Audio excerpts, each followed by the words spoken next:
Esta tarde quiero traerles un tema, como siempre, un tema interesante, según la palabra del Señor a través de sus enseñanzas.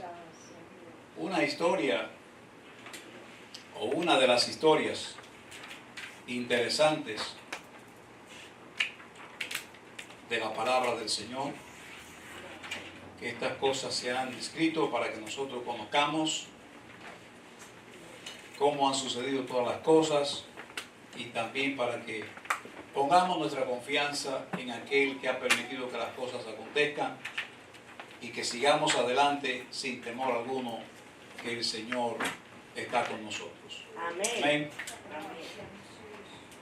El tema en esta tarde le he puesto como tema: no confundas la demora con lo perdido. No confunda la demora con lo perdido. A veces Dios se demora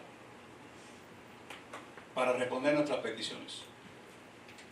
Pensamos que ya todo está perdido. Sin embargo, el tiempo de Dios absolutamente perfecto, ¿verdad?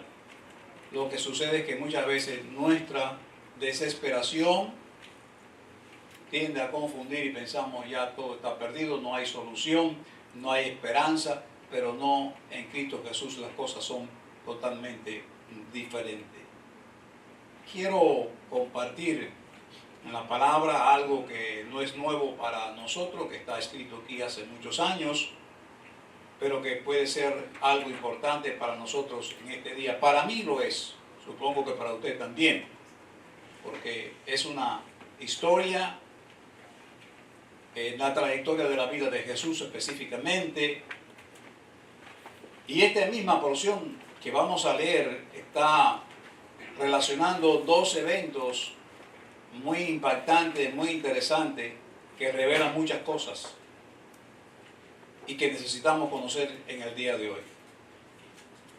Sobre todo, la persistente fe de las personas hacen mover la distancia, la hacen acercar, la verdad, hacen mover las montañas, hacen mover a las personas de ser negativas a ser positivas, hacen mover también el tiempo, donde uno se da cuenta, dice, no hay tiempo perdido en Jesús, siempre se puede aprovechar el tiempo, ¿verdad? Amén. Vamos a la Biblia, a nuestro libro de texto.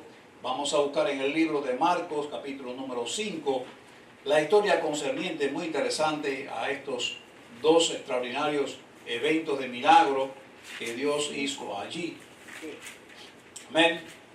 Marcos capítulo 5, versos 21 al verso 43, vamos a estar leyendo esta porción bíblica que se repite también en los otros dos evangelios, o sea, en los tres evangelios, en Mateo, Marcos y Lucas están allí, estos evangelios sinópticos, y también quizás hagamos alguna referencia, pero está en la cita de Mateo capítulo 9, verso 18 en adelante, y Lucas 8 del 40 en adelante hasta el 16, pero vamos básicamente a sentarnos aquí en este capítulo 5 de Marcos, como les dije, y vamos a estar leyendo los versos del 21 al verso en número 43. ¿Estamos todos? Amén. En el nombre del Padre, del Hijo y del Espíritu Santo, vamos a leer esta porción bíblica. Lo voy a leer de corrido, después nos vamos a ir adentrando poco a poco en las escaleras hasta que lleguemos a la habitación. Amén. Pasando otra vez Jesús en una barca a la otra orilla, se reunió alrededor de él una gran multitud y él estaba junto al mar. Y vino uno de los principales de la sinagoga, llamado Jairo, y luego que le vio, se postró a sus pies y le rogaba mucho, diciendo: mi hija está agonizando, ven y pon las manos sobre ella para que sea salva y vivirá. Fue pues con él, y le seguía una gran multitud y le apretaban. Pero una mujer que desde hacía 12 años padecía de flujo de sangre y habiendo sufrido mucho de muchos médicos y gastado todo lo que tenía y nada había aprovechado, antes le iba peor. Cuando oyó hablar de Jesús, vino por detrás entre la multitud y tocó su manto, porque decía, si tocare tan solamente su manto, seré salva. Y enseguida la fuente de su sangre se secó, y sintió en el cuerpo que estaba sana de aquel azote. Luego Jesús, conociendo en sí mismo el poder que había salido de él, volviéndose a la multitud, dijo, ¿quién me ha tocado mis vestidos? Sus discípulos le respondieron, ves que la multitud te aprieta y dices, ¿quién me ha tocado? Pero él miraba alrededor para ver quién había hecho esto. Entonces la mujer, temiendo y temblando, sabiendo lo que ella había hecho, vino y se postró delante de él y dijo toda la verdad. Él le dijo, hija, tu fe te ha hecho salva. Ve en paz y queda sana de tu azote. Mientras él aún hablaba, vinieron de la casa del principal de la sinagoga diciendo, tu hija ha muerto. ¿Para qué molestas al maestro? Pero Jesús, luego que oyó lo que se decía, dijo al principal de la sinagoga, no temas, cree solamente. Amén. Y no permitió que le siguiese nadie, sino Pedro, Jacobo y Juan, hermanos de Jacobo. Y vino a casa del principal de la sinagoga y vio el alboroto y a los que lloraban y lamentaban mucho. Y entrando les dijo, ¿por qué alborotáis y lloráis? La niña no está muerta, sino que duerme. Y se burlaban de él. Mas él, echando fuera a todos, tomó al padre y a la madre y a los que estaban con él. ¿Quiénes estaban con él? Pedro, Jacobo y Juan.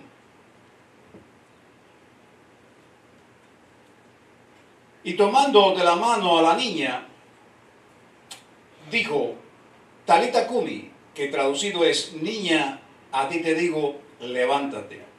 Y luego la niña se levantó y andaba, pues tenía 12 años, y se espantaron grandemente.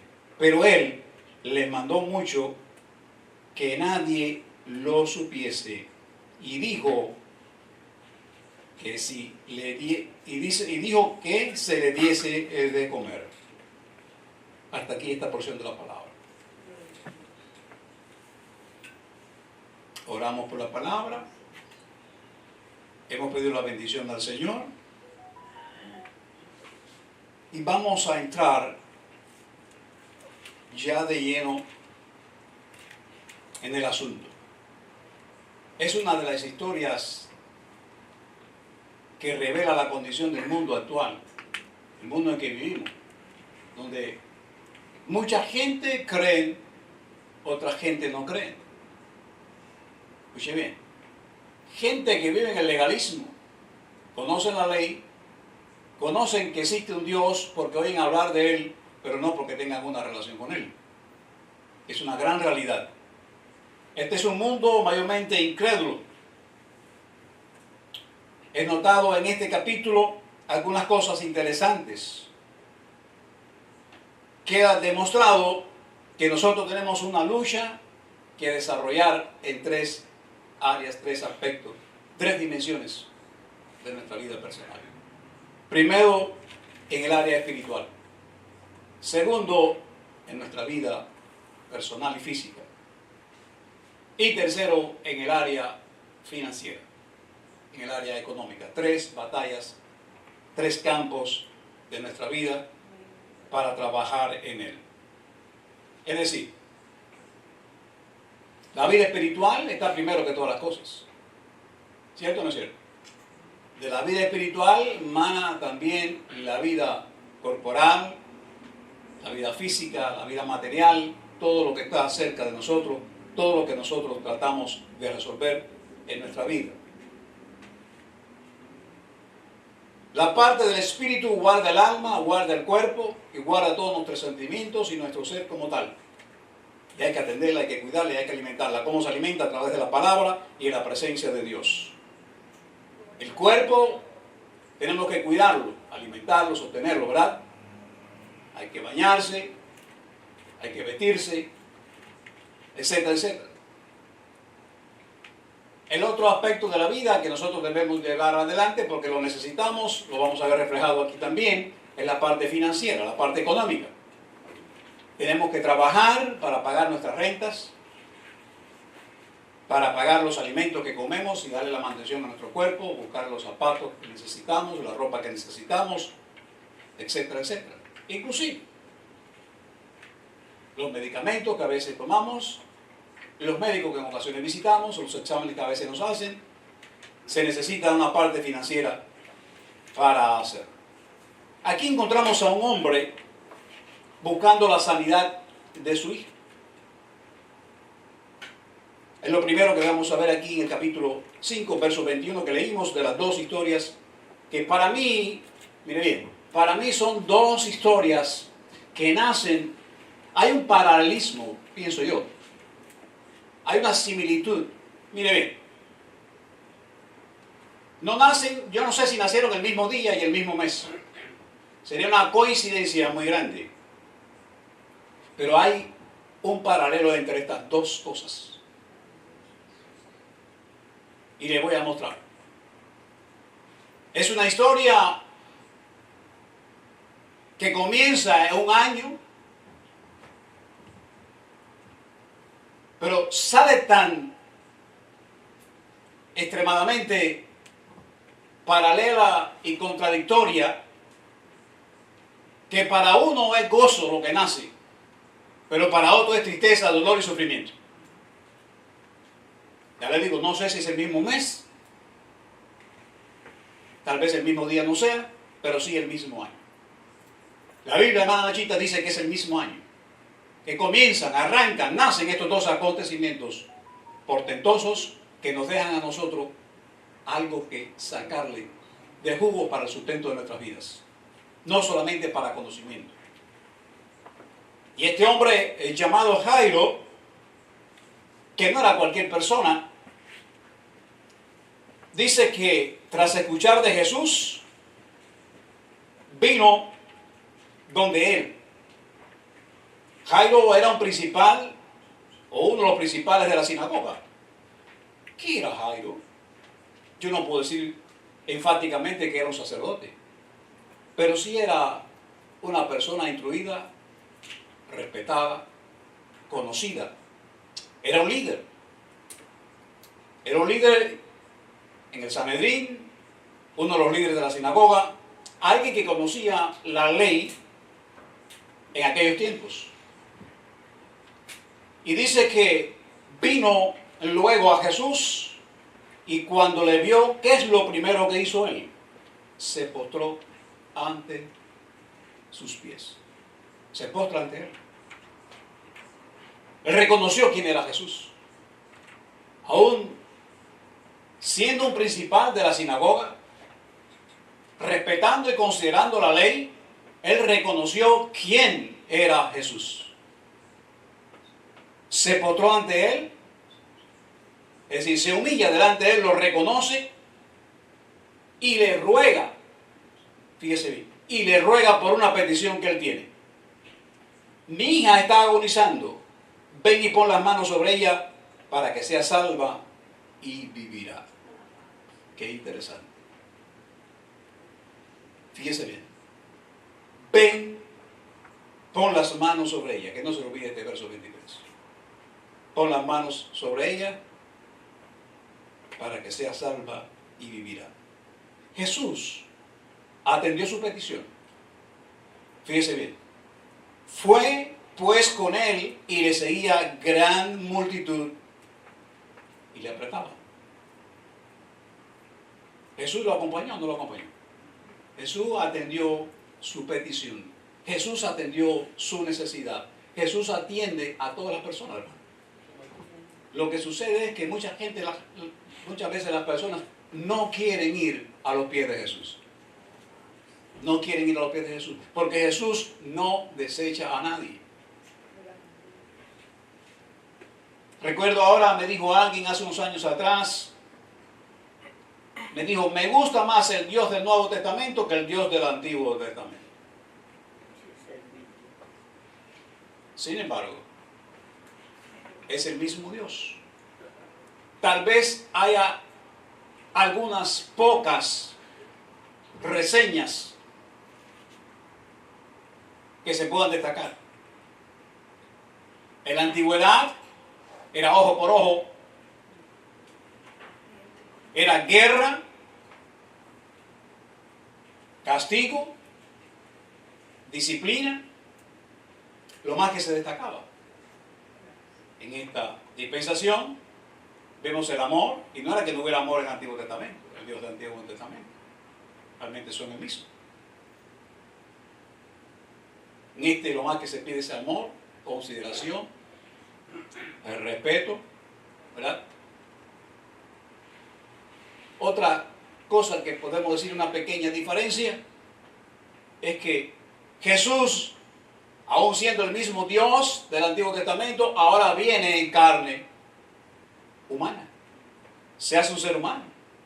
Y viene y comparte para dejarnos conocer, para dejarnos revelar al verdadero Dios y autor de la vida eterna. Siendo encarnado, vive con nosotros, dice la palabra, y vimos su gloria, gloria como la del unigénito, dice Juan. Ahora, de camino, en el verso 25, es abordado por una mujer que hacía ¿cuánto tiempo? 12 años padecía de flujo de sangre. Nótese bien, verso 25, que no se lo olvide. 12 años padeciendo de una enfermedad. Estaba atada, era una mujer inmunda. ¿Por qué razón? Porque la ley la consideraba como una mujer inmunda. Aislada debía de estar. Fíjese bien. Escuche bien. Pero una mujer que desde hacía 12 años padecía de flujo de sangre y había sufrido mucho de muchos médicos y gastado todo lo que tenía y nada había aprovechado, antes le iba peor, cuando oyó hablar de Jesús, vino por detrás y entre la multitud tocó su manto. Nótese. Una mujer aislada, una mujer separada por su condición, pero encima de eso, o sea, su condición social no le permitía estar donde habían demás personas.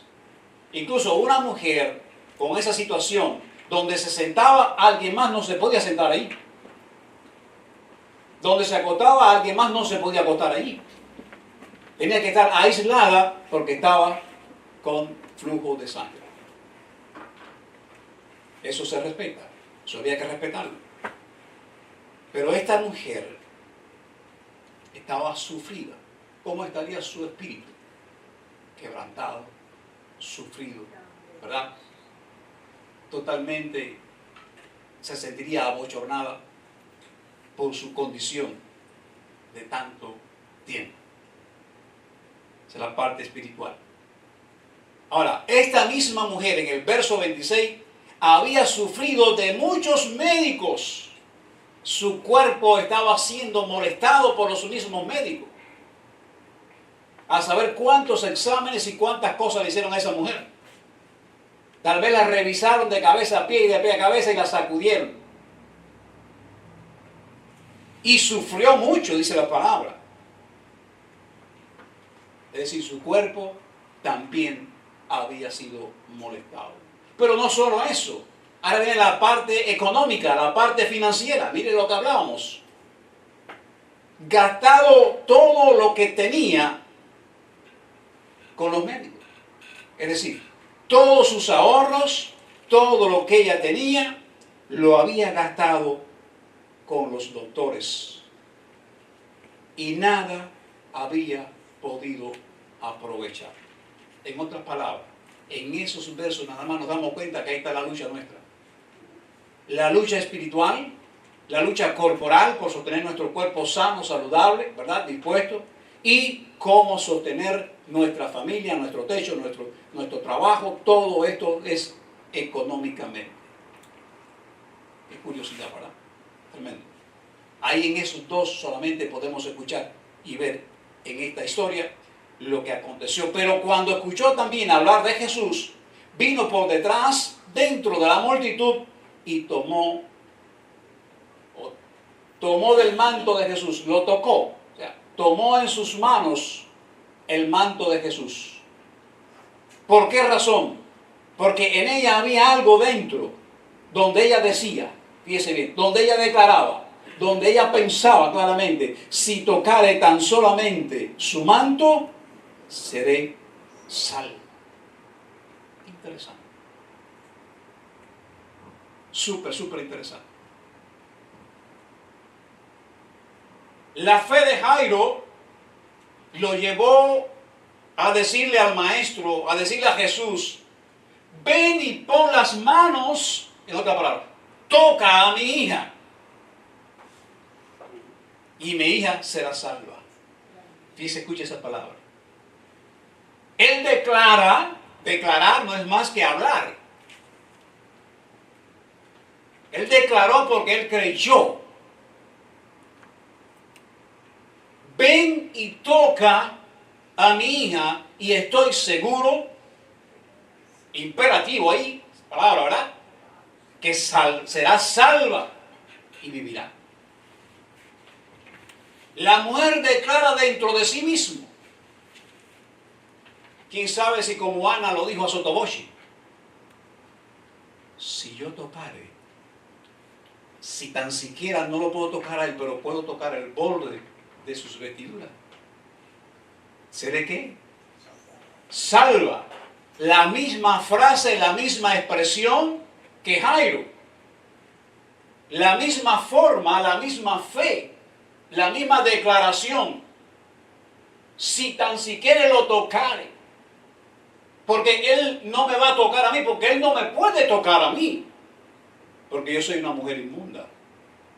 Pero si a escurrizas, si a escondida, si por detrás, escudriñándome dentro de la multitud, yo llego, y si no lo toco a él, pero tan siquiera yo tocar el manto, la ropa que él trae puesta, yo estoy seguro que seré salvo. Y dice que enseguida la fuente de su sangre se secó y sintió en el cuerpo que estaba sana de aquel azote, de aquella penosa, porque es una penosa enfermedad. Eso era una penosa enfermedad. ¿Por qué una penosa enfermedad, pastor? Porque estaba aislada, estaba separada. Había sufrido mucho, había gastado todo lo que tenía. Y el postrer estado era peor. Es decir, la vida se iba agotando más todavía, más rápido. Eso era una penosa enfermedad. Ahora, note lo siguiente. Enseguida la fuente de su sangre cesó. Dejó de seguir brotando sangre. En otras palabras, se cerró la llave que estaba abierta por la cual se estaba ella completamente acabando la vida. Porque la vida de la persona, ¿dónde está? En la sangre. La vida está en la sangre. Por eso el Señor dice que no debes comer carne con su sangre, porque la sangre es la vida.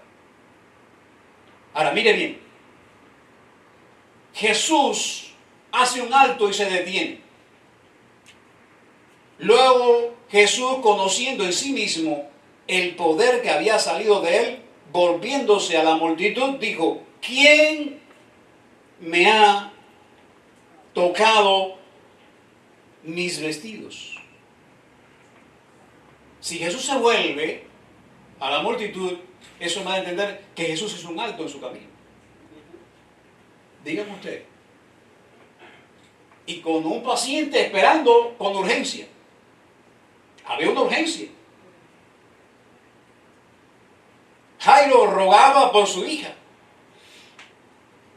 Fíjese bien, dice que la hija estaba agonizando, en otras palabras, la hija estaba muriéndose.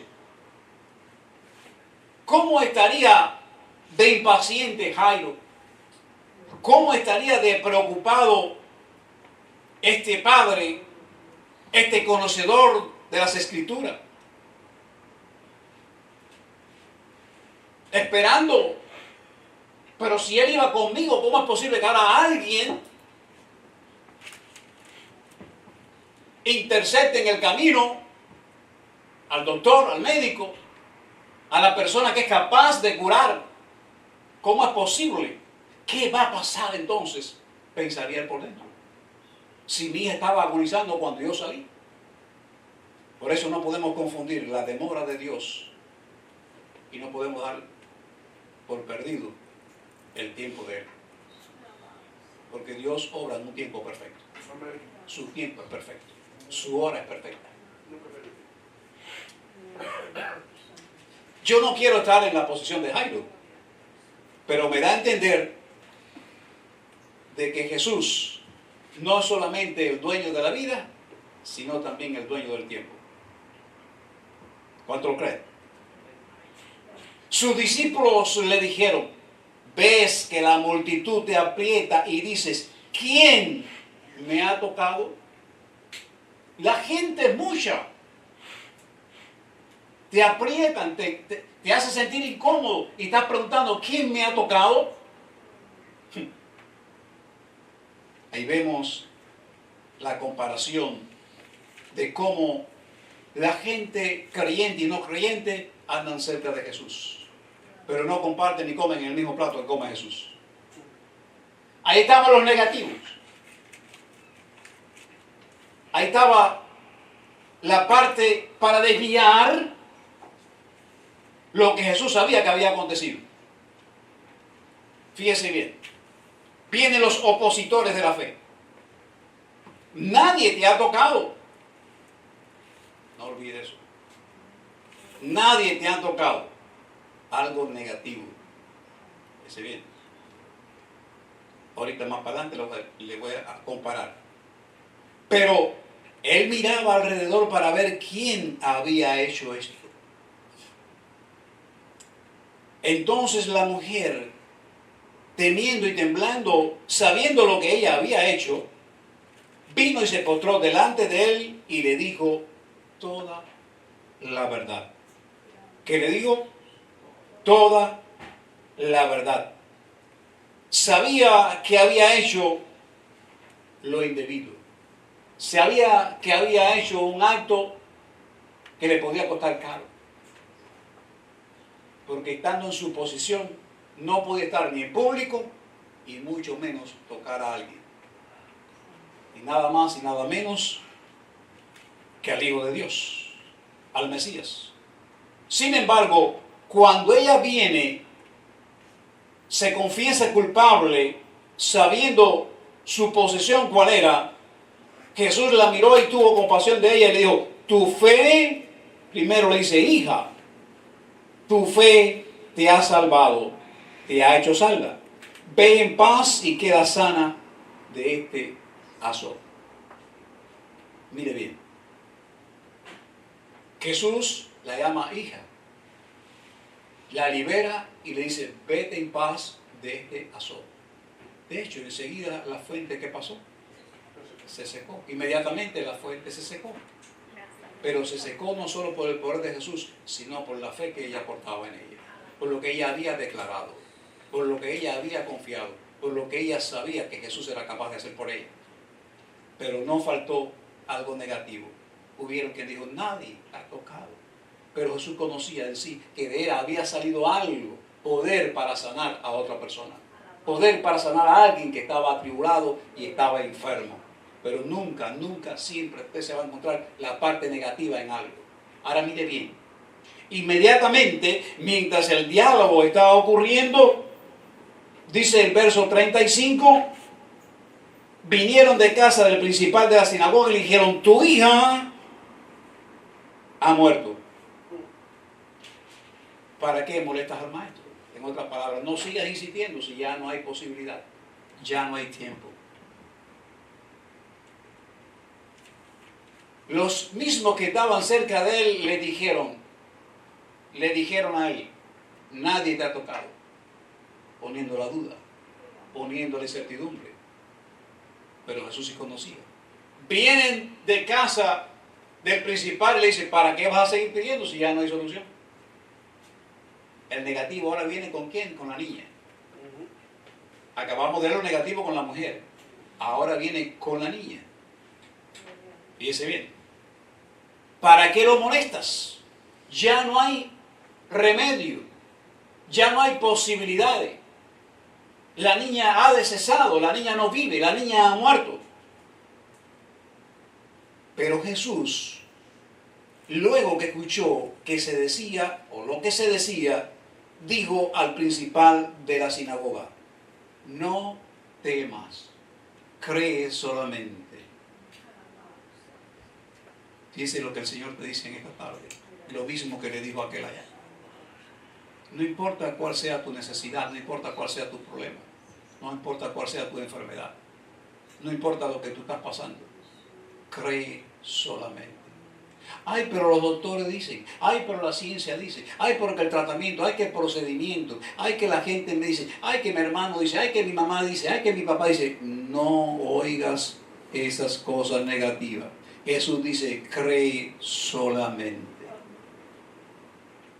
Porque para el que cree, todo es posible. Pero depende muy bien en quién tú crees.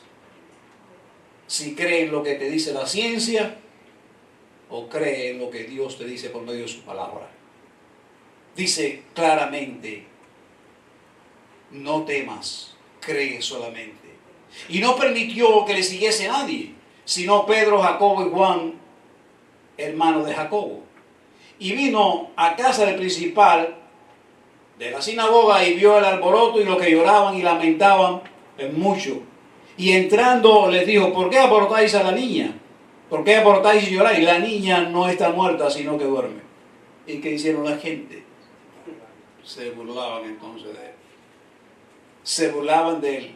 Mas él, echando fuera a todos, tomó al padre y a la madre. ¿Por qué no tomó a la otra gente? Porque eran unos burladores. Eran falta de fe. Donde no hay fe, Dios no obra. Créeme que el único impedimento, el mayor impedimento que hay para que Dios obre es la falta de fe. La incredulidad. En un lugar Jesús estaba predicando y dice, al ver la incredulidad de ellos, pues se fue para otro lugar. Ahora miren bien. Y a los que estaban con él, a Pedro, Juan y Jacobo, y entró donde estaba la niña, y tomándola de la mano, ¿verdad? Le dijo, Talita cumi, que traducido es, niña, a ti te digo, levántate. Niña, a ti te digo, levántate. Y luego la niña se levantó y andaba, pues tenía ¿cuánto? 12 años. ¿12 años de qué? De nacida. 12 años de vivir. O sea, había vivido la niña 12 años.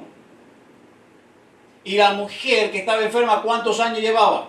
Hacía 12 años. Parece ser que ambos acontecimientos acontecieron el mismo año.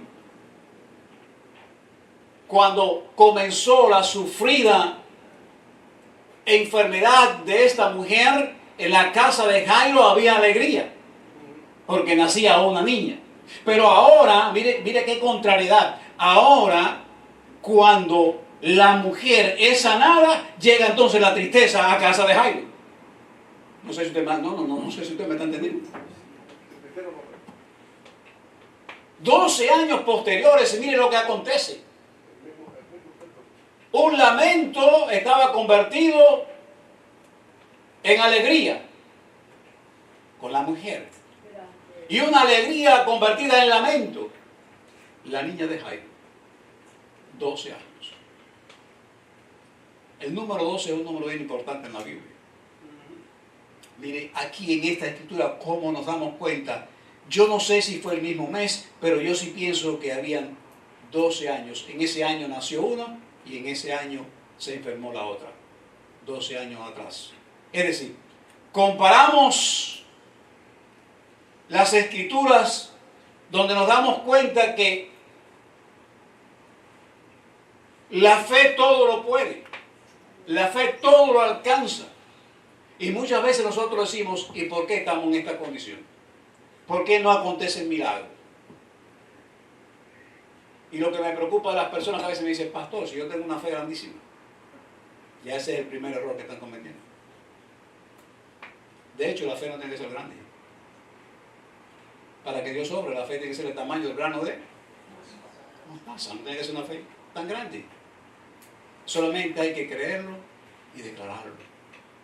Declara tu problema, declara tu situación delante de Jesús. Ven a sus pies. Humíllate delante de Él. Reconócelo quién es y proclama que tu milagro, tu necesidad va a ser completamente satisfecha a través de Jesús. Porque Él es el autor y consumador de la fe, de la vida. Las Escrituras no me muestran al Padre de la fe que hizo un milagro. El Padre de la fe no hizo ni un milagro. No. Sin embargo, otros en el Antiguo Testamento hicieron muchísimos milagros. Muchísimos. Grandes profetas se convirtieron, hicieron milagros. Resucitaron muertos. Sanaron enfermos. Mira bien. Convirtieron agua en vino. ¿Metieron el agua en vino? No. Estoy hablando del Antiguo Testamento. Ahí se están dormidos. Llenaron con un poquito de aceite muchísimas vasijas y convirtieron la necesidad en una riqueza para esa mujer. Véndelo y vive de ella por largo tiempo. Hicieron flotar un hacha, un hierro pesado, dividieron el mar, dividieron las aguas, hicieron bajar fuego del cielo, subieron al cielo sin tener un cohete. ¿Sí?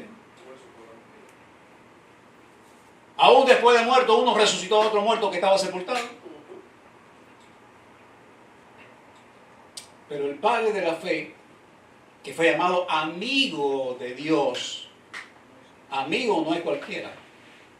Fíjense que el único dice llamado amigo, son muy pocos los amigos, escasísimos. Y fue llamado amigo de Dios, no hizo ningún milagro y fue reconocido como el Padre de la fe. Todo lo contrario, él recibió muchos milagros. Él creyó por fe que iba a tener un hijo porque su esposa era estéril. ¿Recuerdan? Él creyó por fe que su esposa era estéril y que iba a tener un hijo. Él salió de una tierra para ir a otra y lo hizo mediante la fe, no por un milagro. Él, en un momento determinado, en un momento de apuro, Dios le dijo, dame lo que yo te di. Y él creyó, ofreció, porque él sabía. Él dijo, el muchacho y yo iremos, adoraremos, pero regresaremos otra vez. Es decir, la fe nos hace empoderarnos en conocer de que Dios ejecuta su palabra a su tiempo y que para Dios no hay nada imposible y que yo no puedo confundir en que un proceso se me demore a que yo lo tenga todo perdido. No, con Cristo Jesús siempre hay tiempo y siempre se puede. Siempre con Él podemos. No podemos luchar solo, no podemos avanzar solo, tenemos que avanzar juntamente con el Señor. Alguien se va a levantar en el camino, te va a replicar, te va a decir cosas negativas. Es posible que hasta te susurren al oído. ¿Y tú crees eso? Pero mira cómo estás. Lo que tú estás pasando, nadie lo está pasando. Y un sinnúmero de cosas que te pueden venir al oído, a través de la gente, a través de las circunstancias. Pero yo solo te digo, no importa lo que te diga, no importa lo que tú escuches. Jesús escuchó a esa gente que estaban diciéndole a Jairo, no lo molestes, no lo incomodes, no le hagas perder el tiempo, ya no hay solución. Y Jesús le dijo a Jairo, no oigas a esta gente, olvídate, Para Dios no hay nada imposible. Cree solamente. Cree solamente. Y tu problema se resolverá. Cree solamente. Tu necesidad será sustentada. En el ámbito que sea. En el nivel que sea. ¿Para qué la mujer quería ir más al médico si ya estaba sana? ¿Para qué la mujer necesitaría más dinero para pagar sus exámenes si ya estaba sana? ¿Es cierto o no es cierto? Entonces ya no iba a sufrir más. Vete, le dijo el Señor, tu fe te ha hecho salvo. ¿Por qué? Porque tú declaraste dentro de tu corazón, tú declaraste quizás con tus labios, si tan solamente tocaré el borde de su vestidura, yo seré salvo. ¿Te atreves a creerlo? ¿Te atreves a creerlo? Fíjese, cuando Jairo salió, la niña agonizaba. Cuando Jairo llegó, la niña estaba muerta. ¿Es así o no es así? Cuando Jairo llegó, la niña estaba muerta. Pero ese mismo día que aquella mujer fue liberada, la niña también fue rescatada. Fue liberada. Así que me imagino que la fiesta sería grande en casa de Jairo. ¿Verdad? Muy contento, muy agradecido con el Señor. Pero nosotros no podemos encerrarnos en nuestras situaciones. Hay gente que se ve aferrado y encerrado en una situación, se ahoga en un vaso de agua con cualquier sencillez, porque lo que miras delante son obstáculos y más obstáculos y más obstáculos. Y yo me pregunto, ¿y dónde está tu Dios? ¿Dónde está tu fe? ¿Dónde está tu confianza? ¿Dónde está tu esperanza? ¿Es que acaso todos los seres humanos no tenemos problemas? Todos. ¿Y por qué unos avanzan y otros no? Hay que mirar a quién tú sirves. Hay que mirar si tú eres obediente o no, si tú crees o no crees. Si tú tienes al Dios verdadero, fíjense bien, si tú tienes al Dios verdadero, que está con nosotros y lleno de bondad, de amor y misericordia, no lo olvides nunca. Siempre llega a ti, siempre corre a Él. Él está dispuesto para ti en todo momento. La palabra dice en Lucas 18:27 que no hay nada imposible para Dios. Y para aquel que en Él cree, siempre hay una oportunidad para aumentar su fe y para crecer en armonía para con Dios y con los hombres. Amén. Amén. Él no pone nunca más sobre ti y sobre mí carga de la que nosotros podamos llevar. Nunca. Pastor, pero mi carga, pastor, pero mi problema. Él no va a poner encima de ti una carga más grande que la que tú puedes llevar. La carga que tú puedes llevar es la que pone encima de él. Y sabes qué cosa, nunca te deja solo. A pesar de que la carga está ahí, las manos de él también están extendidas para ayudarte a caminar con esa carga pesada. Para ti, supuestamente, él te ayuda a llevar esa carga. No lo ignores, todo lo contrario, decláralo. Él está conmigo todos los días como poderoso gigante.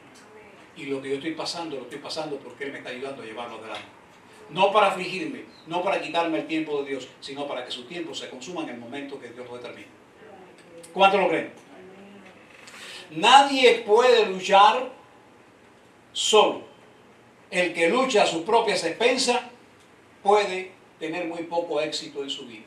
Pero cuando usted lucha junto con Jesús, usted es un triunfador. Usted es un vencedor, una vencedora. Pero tiene que hacerlo tomado de la mano con Jesús. ¿Podemos lograr el éxito? Sí podemos lograr el éxito. ¿Cómo podemos lograrlo? A través de Jesús. ¿Por medio de qué? De la palabra de Dios. ¿En qué? En nuestra fe. Porque en Él haremos proeza. En Él haremos proeza. Pero confiando siempre en lo que Él ha dejado para cada uno de nosotros, esa fe tan extraordinaria, esa fe tan pequeña como el grano de mostaza. Esa es la fe que nosotros necesitamos. Y si no tenemos, dice, pídele a Dios. Él te puede. Él te puede ayudar. Él te puede complacer. No piense que Jesús se demora en el caso tuyo. Ay, pastor, pero es que tengo que hacerme acá y que tengo que hacerme allá. Pastor, y que mi necesidad es tan grande y que tengo que pagar y que mire que no. Mire, hermano. Es tremendo. Hay hermanos que, en muchas congregaciones, que no tienen documentos. Y usted lo ve que ellos vienen a la iglesia cada vez que hay actividad. Ellos van a su congregación, ellos se reúnen, ellos alaban a Dios, ellos comparten la palabra. Y usted le pregunta y dice, no, yo no tengo miedo, porque yo tengo un abogado que me defiende. Yo sé en quién he creído. Ahora, lo que la gente quiere, lo que el diablo quiere, lo que los cobardes quieren, es que yo me quede en la casa y no venga a la iglesia. Pero si yo voy a trabajar y no tengo miedo de migración, ¿por qué le voy a tener miedo para ir a la iglesia y alabar al que me dio el trabajo y al que permitió estar aquí? No, a la iglesia primero.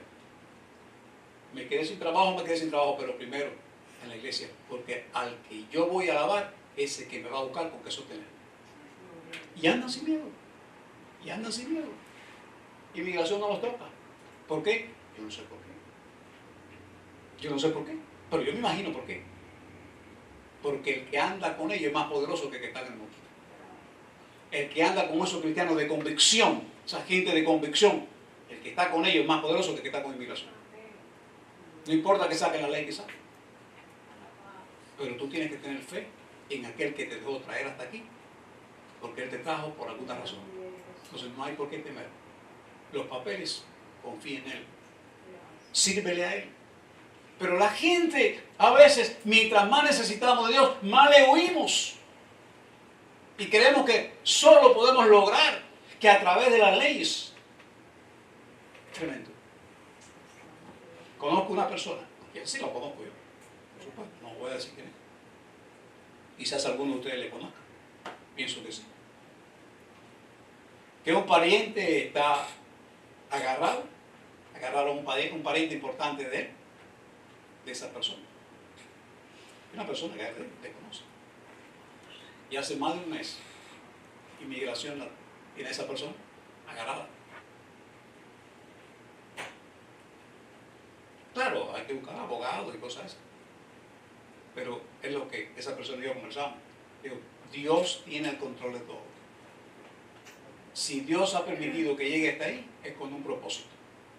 Posiblemente cuando salga de ahí, los papeles que nunca pudo obtener, ahora los va a tener. Porque Dios hace las cosas con un propósito. Lo que pasa es que como humanos lo vemos difícil. Y vemos más grande el problema que el Dios que nosotros tenemos. Pero tenemos que confiar que tenemos un Dios poderoso. Y que la fe abre puertas. La fe rompe, derriba montañas. Y que en el nombre de Jesucristo, en la palabra de Dios encarnada, se desmenuza cualquier piedra, cualquier obstáculo. Porque ella es como una espada, más cortante que una espada de doble filo. Tenemos un escudo, tenemos una armadura, tenemos una protección. ¿Y dónde vivimos? Bajo las alas del Omnipotente. Amén. Dígame usted, estamos cubiertos con las alas del Omnipotente y tenemos un equipamiento que nadie mejor que nosotros lo puede tener. Entonces, ¿por qué vamos a temer? Todo lo contrario, es cuando más tenemos que confiar. Es cuando más tenemos que esperar el momento de Dios, la hora de Dios, el tiempo de Dios. Esa mujer esperó 12 años. 12 años tuvo que esperar esa mujer. Pero llegó su milagro. Llegó su sanidad. Cuando había fiesta en un lugar, había tristeza en el otro. Pues al final se unieron los dos testimonios y hubieron dos fiestas en vez de una a un lado y una tristeza en el otro. Porque Dios obró a su debido tiempo. Por eso nosotros tenemos que confiar en el Señor, creerle a Él y no pensar que Jesús se demora. ¿Y cuándo será mi milagro? Dios lo tiene marcado. Créelo. Créelo y verás el milagro tuyo. Creer, escúcheme bien, con esto voy a cerrar. Creer es saber esperar. Creer es saber esperar. Pero no saber, es creer esperar. El martes pasado hablábamos en el estudio de la palabra sobre la paciencia. Habíamos dicho que era la paciencia. ¿Qué era la paciencia? ¿Qué es paciencia? Paciencia es resistencia. Resistencia sólida, resistencia viva, saber esperar, saber resistir.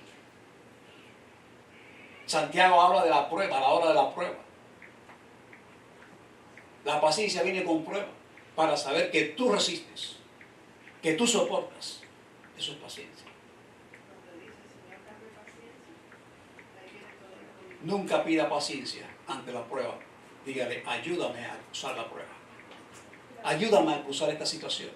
Entonces, creer es saber esperar. Creer es saber tener paciencia. Resistencia.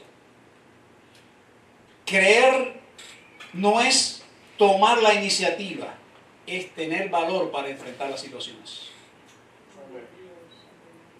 Creer no es quejarse por lo que no tienes, es agradecer por todo lo que tienes y confiar que lo que viene será mejor. Amén. Creer es ver la necesidad, pero con Cristo sabes que la vas a superar.